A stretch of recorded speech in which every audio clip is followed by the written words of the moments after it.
আমার আব্বা একজন বিএনপির ভালো লোক ছিল, তার ডাকে প্রায় মোটামুটি 150 লোক জড়ো হতো এবং তাকে ষড়যন্ত্র করে বাসা থেকে উঠিয়ে নিয়ে গেছে আওয়ামী লীগের নেতাকর্মীরা।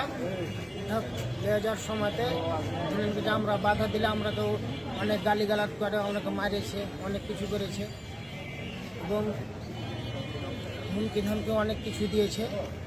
আমার আব্বাকে ভালো একটা ছিল, মানে বিএনপির একটা নেতা ছিল।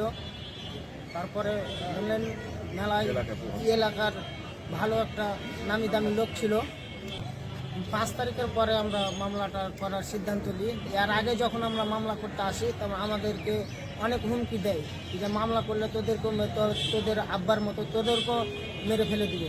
আওয়ামী লীগের এখনো হুমকি দিচ্ছে, আওয়ামী লীগের নেতা কর্মীরা সব আমাদের এলাকার সব লোকজন আছে, আসামি টাসামি যারা করেছি তারা আমাদেরকে এখনো হুমকি দিচ্ছে যে তোদের আব্বাকে মেরে ফেলেছি, তোকেও মেরে ফেলে দেবো তুই যদি এখন যাস, এরকম কথাবার্তা বলছি।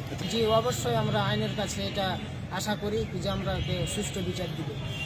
উনি হচ্ছেন একনিষ্ঠা আমাদের বিএনপি কর্মী এবং ওখানকার ওয়ার্ড সভাপতি ছিলেন।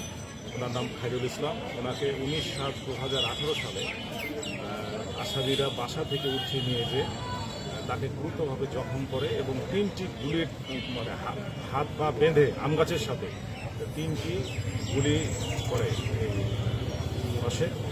এবং আমরা পরের দিন জানতে পারি এবং তার পরিবার জানতে পারে যে তাকে জখম এবং গুলি করা অবস্থায় আম গাছের সাথে বেঁধে রেখেছিল এবং পরিবারের লোকজন এবং আইন শৃঙ্খলার লোকজন লাশকে পরের দিন উদ্ধার করে হসপিটালে নিয়েছে। আমি আরেকটু বলি, আপনারা অবগত আছেন 18 সালের নির্বাচন আমরা বিএনপি করেছিলাম। এই বিএনপি নির্বাচনে আসার কারণে সকল পর্যায়ের নেতৃবৃন্দ অ্যাক্টিভ হওয়ার কারণে এই ঘটনাটা ঘটেছে।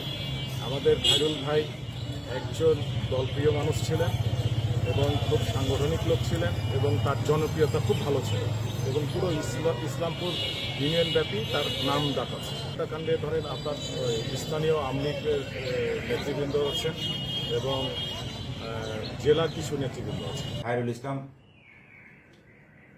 হত্যার একটা এজাহার আমি পেলাম।